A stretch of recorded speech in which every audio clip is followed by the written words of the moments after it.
La communauté de communes de la Trébassie a choisi dans les années 2005-2006 d'installer ici sur la commune de Tinques un parc d'activités de 12 hectares. Et se trouve très rapidement qu'une entreprise agroalimentaire pose sa candidature pour s'installer ici. Évidemment, il y a une condition.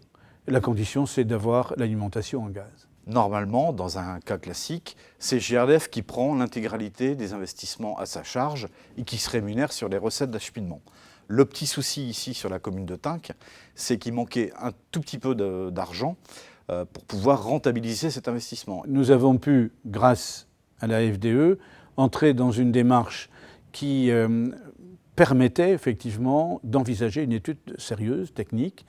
Et cette étude sérieuse, en plus, s'est trouvée épaulée sur le plan législatif par l'amendement Sergent sur la règle de l'investissement rentable et de la possibilité pour une collectivité, lorsque ce n'est pas le cas, de pouvoir évidemment financer l'investissement avec une clause intéressante, c'est que si au bout de 8 ans, évidemment, l'investissement était reconnu rentable, le concessionnaire remboursait l'investissement.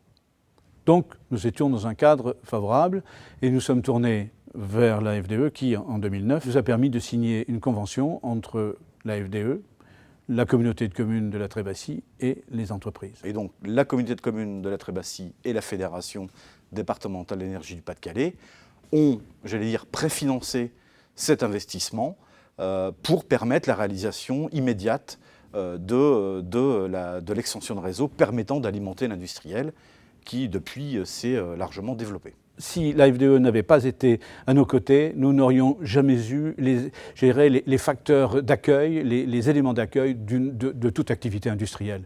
Or, comme c'est notre objectif, il fallait évidemment que cette condition soit remplie. Je tenais à saluer le travail qui a été fait par la FDE depuis quelques années pour structurer les offres qu'elle peut formuler aux communes, les propositions d'accompagnement. Et la FDE a toujours à cœur d'aider les communes notamment sur le plan financier, mais pas seulement, aussi sur le plan de l'accompagnement administratif et technique pour la gestion des dossiers. Il y a des petites communes qui n'ont pas forcément les services techniques compétents pour le faire, et vraiment la FDE apporte ça, ce service plus.